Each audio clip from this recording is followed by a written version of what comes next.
Okey Mama, kalau nak tanya beberapa soalan, iaitu ada dua bahagian, bahagian A dengan bahagian B. Untuk bahagian ini dia pasal psikologi pendidikan. Okey, untuk soalan yang pertama, Mama tahu tak apa maksud psikologi?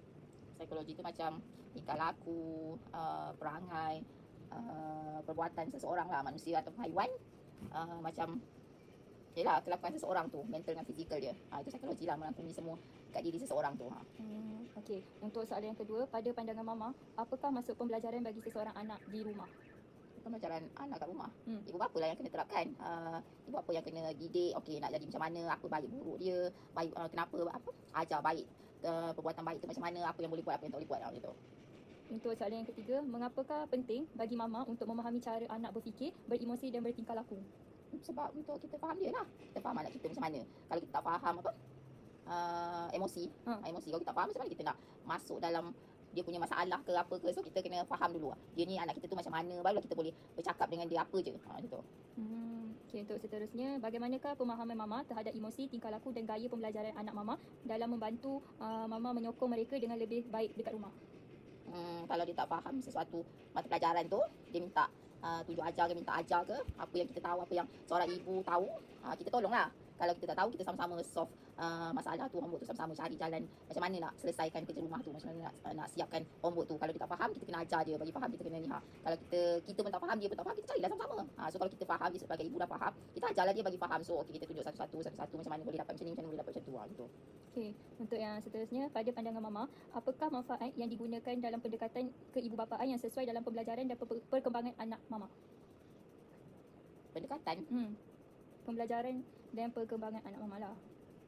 Dia punya pendekatan. Kalau kita ambil tahu, kita macam selalu tanya lah, okay, apa yang dia minat dalam pelajaran tu, apa yang paling dia boleh score, apa yang dia tak boleh score. So apa yang tak boleh score tu kita tolong lah, kena banyak cakap lah, kena banyak komunikasi. So kita tahulah apa yang dia boleh, apa mata pelajaran yang dia boleh dapat skor tertinggi, apa yang mata pelajaran yang tak boleh skor. So kita kena tolong. Komunikasi memang penting. Ibu bapa ni komunikasi dengan anak tu sangat penting. Tak boleh aku hantar ke sekolah, lantaklah kau pandai lah, kau nak berjaya kau belajar sendiri. Tak boleh. Kita kena komunikasi, kena tahu, ambil tahu juga pelajaran dia orang. Okey, untuk soalan umum yang terakhir, bagaimanakah Mama menyesuaikan cara Mama untuk membimbing, mengasuh dan mendidik anak berdasarkan keperluan dan tingkah laku mereka? Macam tadi lah, macam cakap, kena cakap apa yang baik. Okey, baik, kenapa dia baik, kenapa kita kena buat macam ni. Kalau dia tak baik, okey, kena terangkan kenapa benda tu tak baik. Kalau macam belajar, okey, kena belajar. Kenapa kena belajar? Sebab kalau tak belajar, ingat senang nak boleh dapat berjaya, dapat sesuatu skor yang bagus lah, kejayaan lah. Kalau kalau tak baik, okey, kenapa tak baik? Kena macam tu lah. Kalau macam mana pun, peranan mak bapak ni memang kena cakap, memang kena komunikasi. Walau macam mana pun kena komunikasi, kena cakap baik buruk, apa yang baik, apa yang tak baik. Kena ingatkan selalu nasihat kawan ke, buat macam kawan ke, macam tu lah, macam tu. Kena komunikasi is the key lah, macam tu. Okey, untuk bahagian B pula, kita bincang pasal teori, iaitu yang pertama ialah teori bahasa. Okey, soalan yang pertama, macam mana anak Mama biasanya berkomunikasi dengan Mama dan ahli keluarga lain dekat rumah? Normal, macam rasanya sama je macam komunikasi mak bapak lain dengan anak-anak. Cuma tak tahulah mak bapak lain dengan anak orang lain macam mana. Tapi kalau Mama, macam kita buat macam kawan. So daripada dulu, daripada tadika ke, suara rendah ke, suara menengah ke, sampai dah sekarang Kak Luna belajar dekat Unicell ni, apa-apa memang hari-hari kena report kat Mama. Apa jadi, apa buat hari ni, semua kena cakap. Kita kena open ni, buat macam kawan lah. Tapi kawan pun ada batas dia. Kena ingat batas antara seorang ibu bapa dengan anak. Kau anggap aku sebagai kawan, kita macam kawan, tapi kau tak boleh cross the limit tu lah. Jangan Mama tu macam kawan, okey buat je lah, tak kisah. Mama tak, dia kena ada limit dia. Kena ingat Mama tu Mama, korang tu anak, macam tu. Walaupun boleh cakap apa je, tapi kena tahu juga limit dia dan apa yang patut, apa yang tak patut tu. Okey, soalan yang kedua, boleh tak Mama terangkan macam mana kemahiran bahasa anak Mama berkembang melalui interaksi dekat rumah? Berkembang maknanya kena banyak cakap lah. Kalau tak banyak cakap dengan anak ni dekat rumah, memang susah lah nak berkomunikasi. Tak tahu apa yang dia rasa, apa yang dia tak, apa yang dia simpan. Memang kena komunikasi. Dia okey je komunikasi kat rumah semua, maknanya normal. Dia komunikasi, alhamdulillah okey, baik je, tak pernah tinggi suara ke apa, kata alhamdulillah okey, komunikasi baik je. Okey, untuk teori yang seterusnya iaitu teori kognitif. Okey, untuk soalan yang pertama, macam mana Mama galakkan anak Mama ni berfikir secara berdikari apabila berhadapan dengan masalah atau semasa menyiapkan sesuatu tugasan? Jangan stres lah. Masa aku cakap jangan stres. Kena cari jalan paling memula. Apa-apa pun memang setiap kerja yang kita buat ni memang ada stres je, tapi jangan terlampau over stress, atau over stress ni jangan terlampau banyak fikir. Walau macam mana pun kita kena siapkan kerja tu. Okey, untuk soalan yang seterusnya, boleh tak Mama kongsikan satu contoh macam mana anak Mama ni belajar dengan lebih baik melalui penyoalan, perbincangan atau latihan dekat rumah? Selalu macam Kak Long dengan adik, online tuition, buat latihan. Kadang-kadang berbincang dengan mama, cara kerja tu macam mana, nak selesaikan kerja tu macam mana, berbincang. Tak pun korang call kawan ke, bincang dengan kawan study group. Okey. Okey, pernahkah mama membimbing anak mama dalam menguruskan konflik atau cara bergaul dengan orang lain? Bagaimana? Mestilah, sosial ni sangat penting, kita kena tahu. Mama tak pernah tak tahu siapa kawan Kak Long, siapa kawan adik, siapa kawan anak-anak mama nak pergi mana-mana, mama kena tahu. Balik sekolah lambat, betul ke ada tuition kat sekolah, betul ke ada latihan apa-apa kat sekolah. Nak keluar, mama mesti setiap kawan Kak Long ke adik ke, mama mesti ada kontak. Itu nak jaga sosial memang kena macam tu. Okey, kita pergi ke teori yang seterusnya iaitu teori moral. Okey, bagaimanakah mama mengajar anak mama untuk membezakan antara betul dengan salah? Kena terangkan tau, kena buat macam ni. Kalau buat macam ni, kalau buat baik macam ni, akan dapat baik juga. Kalau buat jahat, dia tak semestinya akan dapat jahat terus. Dia akan mesti okey kalau buat baik, buat jahat, tak semestinya akan terus dapat balasan. Tapi kena terangkanlah apa benda baik, apa benda tak baik. Kenapa? Kalau kononnya contoh, maknanya buat benda ni ada kesan tak elok, so tak buatlah. Kena terangkan kenapa. Kena ada soalan dan kena ada jawapan yang tepat untuk soalan tu. Tak boleh. Sebab tak boleh macam tu. Okey, soalan yang kedua, apakah amalan di rumah yang paling berkesan dalam membantu anak mama mengembangkan kejujuran, rasa hormat dan tanggungjawab? Daripada dulu, daripada kecil lah, kena makan sama-sama. Kalau walaupun ayah kerja shift, tapi kita kalau ada masa, kita kena sarapan sama-sama, makan tengah hari sama-sama, makan malam pun kena sama-sama. Kalau ayah tak ada pun, sekurang-kurangnya Kak Long dengan adik akan makan dengan mama. Tak pernah, mama Kak Long makan dulu, tak pernah. Di tingkah laku. Okey, soalan yang pertama, apakah yang biasanya mama lakukan bila anak mama tak ikut arahan atau menunjukkan tingkah laku yang tidak sesuai? Marah lah. Marah, selalunya memang kena marah. Kena denda, macam-macam lah. Masa kecil pun Kak Long adik pun pernah kena kurung dekat luar sebab tak dengar kata, tak boleh masuk rumah.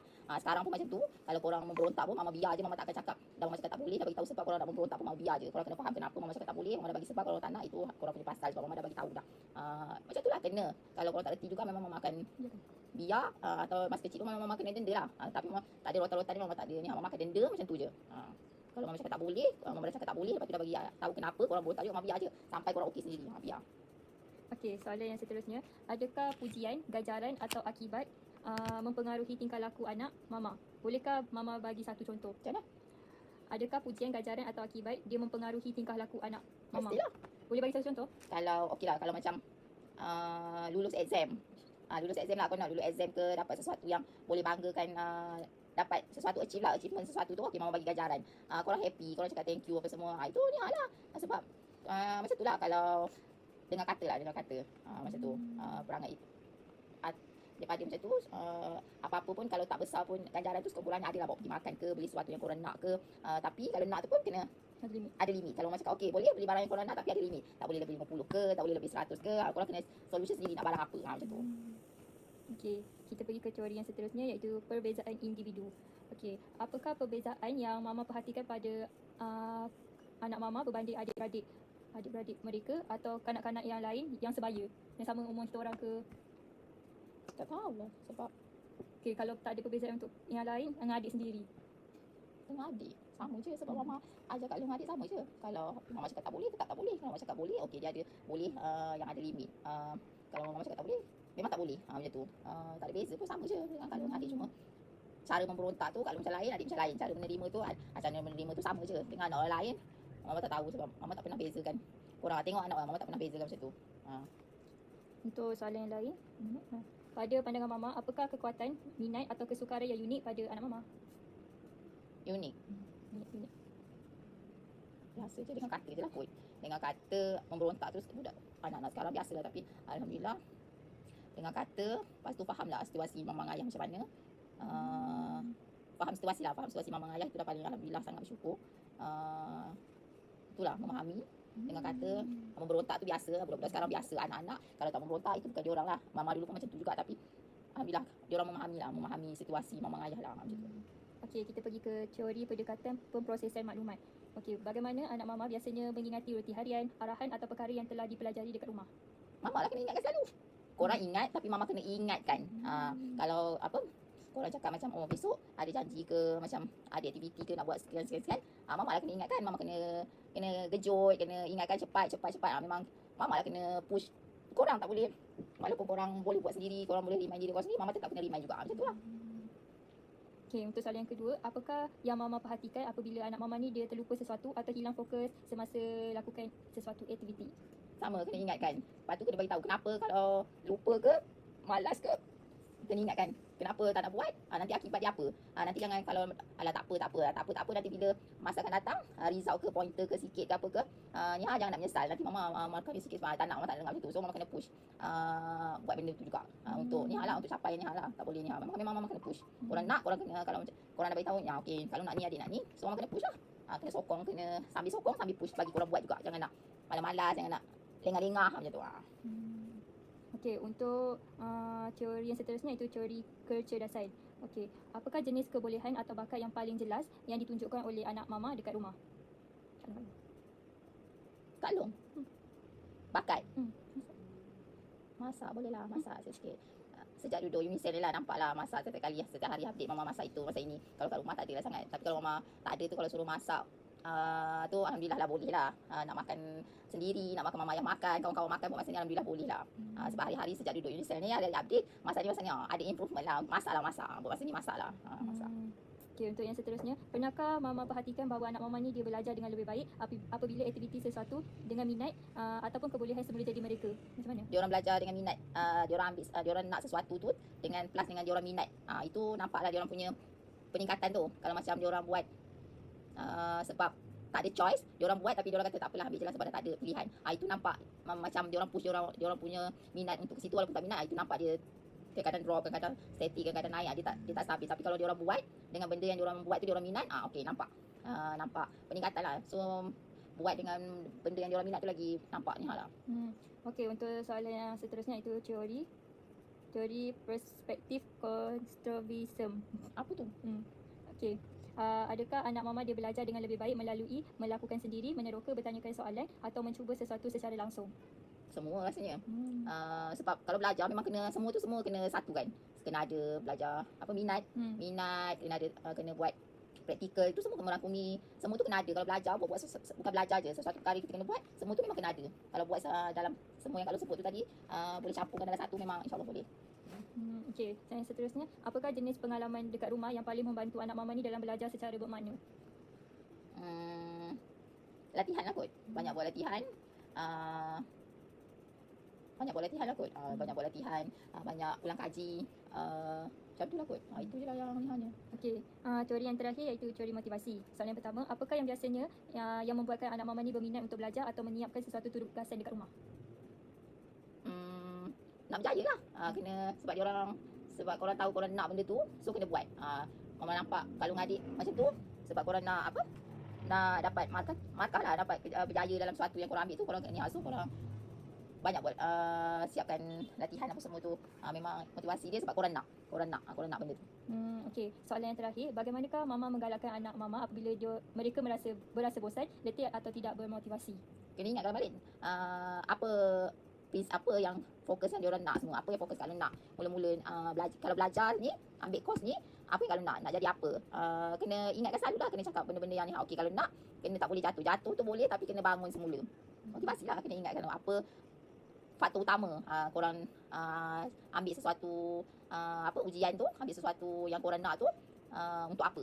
Kalau korang kena push lah, kena ingatkan selalu kenapa korang buat ni semuanya. Takkan nak separuh jalan je, kalau separuh jalan je tak rasa sia ke, tak rasa penat ke macam tu. So kena fokus, kena ingatkan fokus utama korang nak benda tu. So korang kena bangun semula, fokus semula. So kena push lah, mama ayah kena push.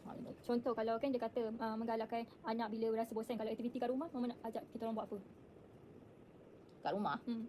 Masak lah kot, tengok TV ke movie. Kita kan kadang-kadang weekend movie time sama-sama kan. Masak ke, baking ke, selalu adik-adik baking lah. Kalau masak, kemas rumah ke, kita selalu tiba-tiba jom ubah perabot macam tu.